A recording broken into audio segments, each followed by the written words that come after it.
Welcome to the KISS FAQ Song Story Series.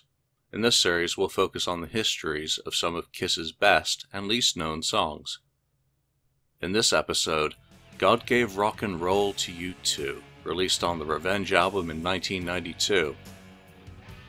This was a partially rewritten cover song that was initially released on the Bill and Ted's Bogus Journey movie soundtrack in July 1991. In many markets, it was also issued as a single, both from the soundtrack and later from KISS specifically.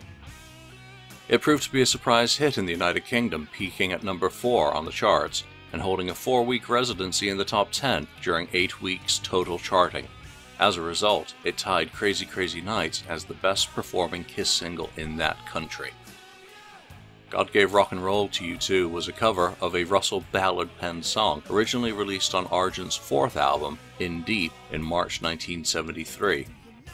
The song had also been issued as that album's first single, which, like KISS's later version, was substantially edited in form to reduce the song's duration to a more radio programming-friendly duration of 3 minutes and 20 seconds. That single, in 1973, reached number 18 in the UK and was their final single in the US to even get near the top 100. It bubbled under at 114 during 3 weeks, skirting the charts. Regardless, the song was still considered to be a hit by the critics. The following year, after the tour in support of the ironically named Nexus album, Russ left the band to pursue both production opportunities and a solo career, citing the usual divergence of musical paths. However, he was still touring with the band as they hit the road in the spring of 1974. One of their opening bands on their US tour was scheduled to be KISS, along with Savoy Brown, during an initial run of 7 dates through March and April. However, the majority of the tour was postponed until the end of April. When they did finally commence touring, KISS were kicked off the tour after just 2 shows.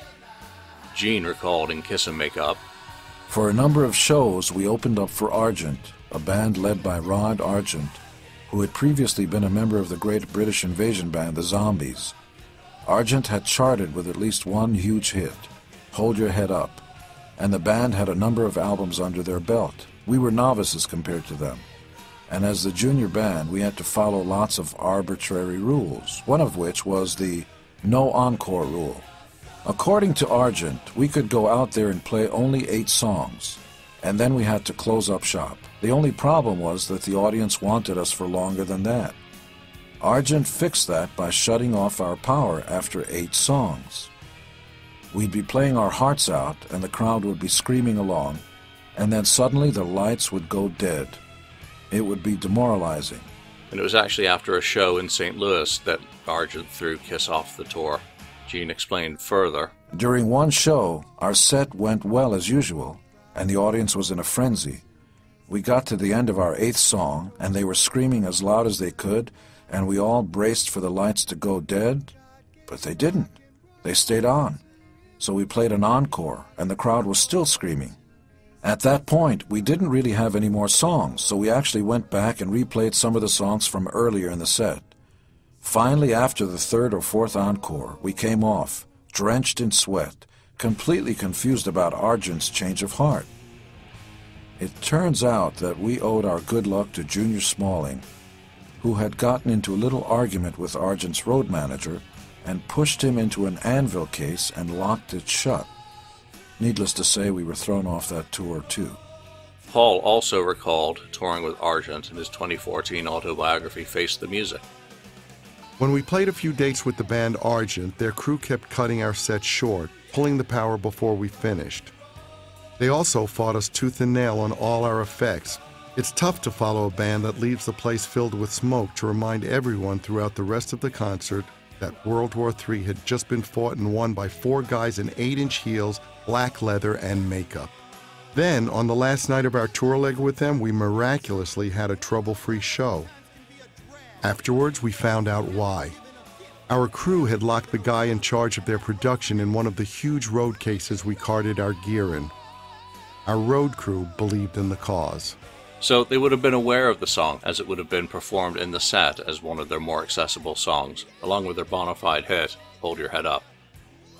Still, those early dramas with that band weren't enough to prevent Kiss from recording the song. Revenge is a dish best served cold, and ballad songwriting had by 1991 provided a fertile ground for Kiss alumni.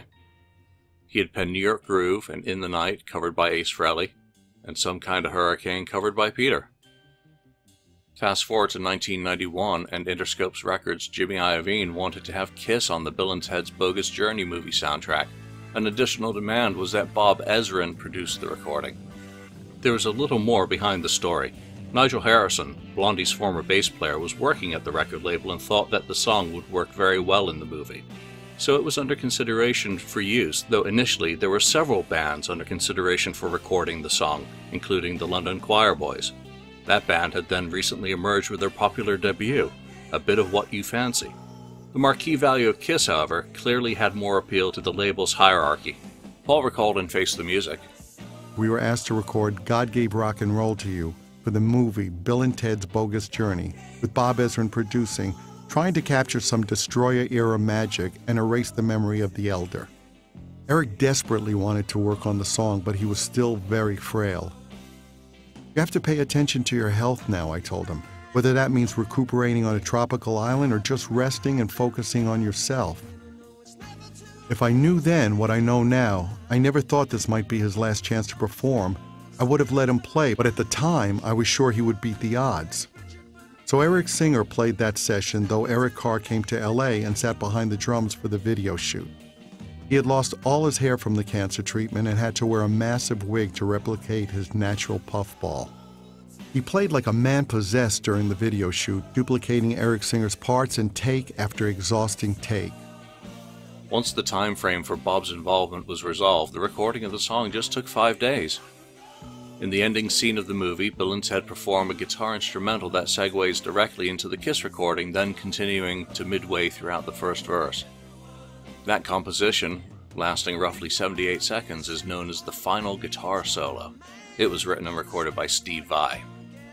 It wasn't included on the soundtrack when released in 1991. Instead, Steve would release it on his The Elusive Light and Sound Volume 1 compilation in 2002. The movie scene ends with the Kiss song transitioning to a most excellent audience sing-along. Here's a little bit of that Vai introduction.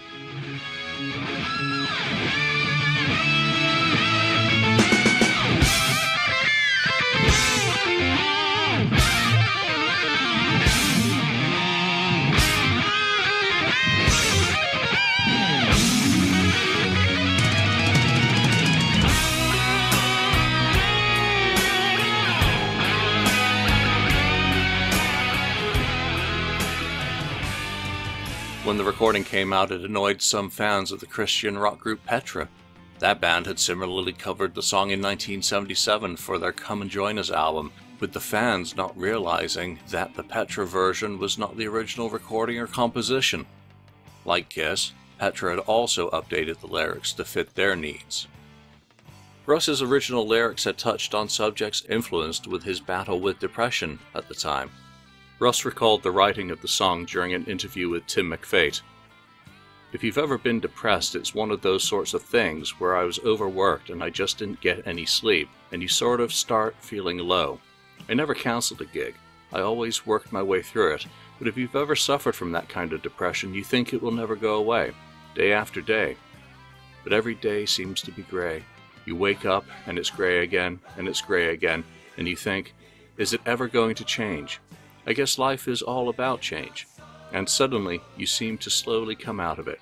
I was taking some pills and the doctor said, stop taking everything you're taking, sleeping pills and whatever you're taking. Stop. And I came out of it, and it was like being reborn. I don't remember ever feeling so euphoric, but still stable. You can be euphoric and unstable, but I was euphoric and stable, and it's the most incredible feeling. And I wrote God Gave Rock and Roll to You, and the words sort of conveyed it. The first verse of my version was meant to be funny, and the second verse was how I was feeling, and I just conveyed that. And I did the same thing when I did a song for Santana called Winning, although I wrote it for myself. But that was about coming out of my depression too. I've actually put my life down in so many tunes when I look back. That's why depression can be good if you're trying to express oneself. Gene, Paul, and Bob set about updating the song's lyrics to move it away from its original somewhat flighty nature. Gene recalled, "The producers of the film Bill and Ted's Excellent Adventure needed a song for their soundtrack, and they wanted us to record God Gave Rock and Roll to You. Bob, Paul, and I rewrote the lyrics and re-recorded the song, which went into the top 10 in England. That was reason enough to stick with Bob for a full record." Here's a little bit of the verse Gene alludes to. Love your friend and love your neighbor. Love your life and love your neighbor. No, it's never too late to change your mind. Don't step on snails, don't climb in trees. Love Cliff Richard, but please don't tease. It's never too late to change your mind.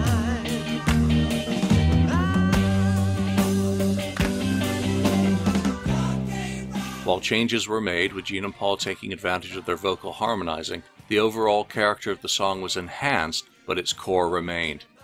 Gene liked the subject matter of the completed song. He commented in Kerrang! Magazine, "You know, finally a song with guitars that says something good. Nobody has a private ear to God, not popes, not kings, not queens. They don't get any more special treatment than the lowliest bum that walks the face of the earth. I like that.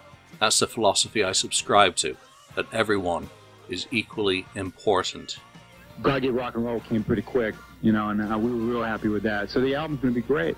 More importantly, once it was clear that a new relationship with Bob Ezrin was working and the memories of the Elder were being slowly erased, Gene lobbied to have Bob continue producing the band as they started to record a new studio album. It all made sense. Sadly, this song would be the final recording to feature the input of Eric Carr.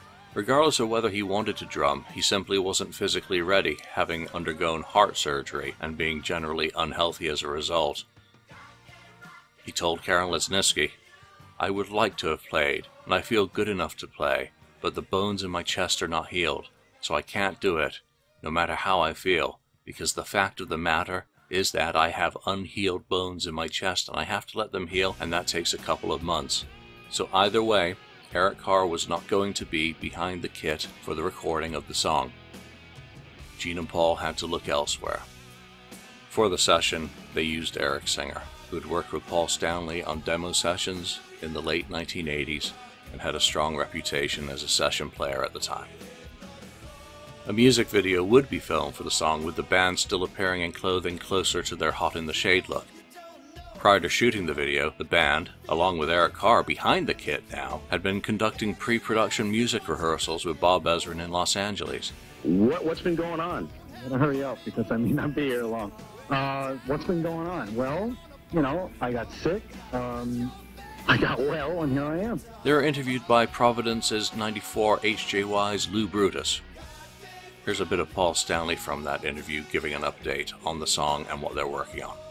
So we're doing rehearsal. God Gave Rock and Roll to You was the first thing that we cut, and that went into the Bill and Ted soundtrack, but it also will appear on our album, and we're just continuing forward. The movie soundtrack was released on July the 9th, 1991, while the video went into rotation on MTV and other channels in late August. The video was filmed in Los Angeles during July 27th and 28th, and was directed by Mark Rezka. It would be produced by Joseph Sassoon for Mark Friedman Productions. An edited version of the song would be released as a single. Like the Argent edit, much of the intro is sacrificed for duration reduction. The edit of the song is timed at 3 minutes 53 and was released as a single from the soundtrack. The editing is simply a matter of chopping out material from the track.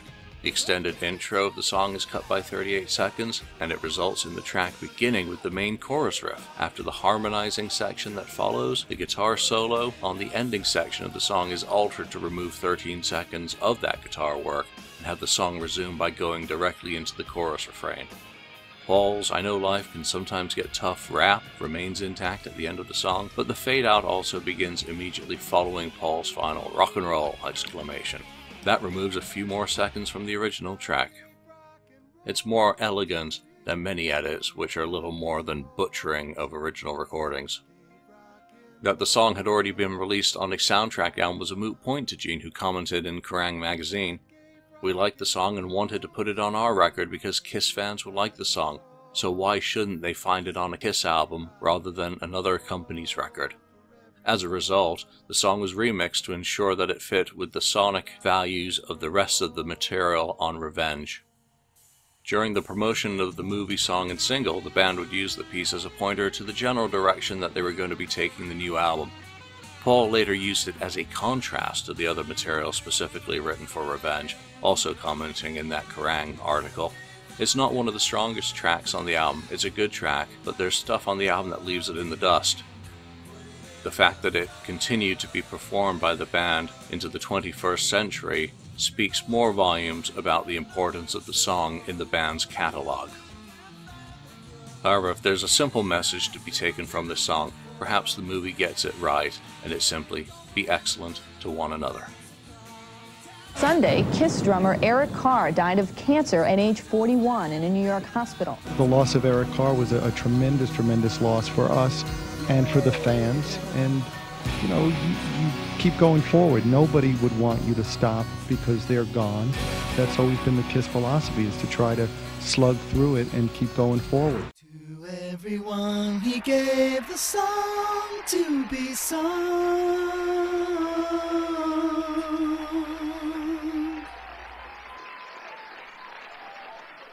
To everyone he gave the song to be sung. Save rock and roll for everyone. Save rock and roll.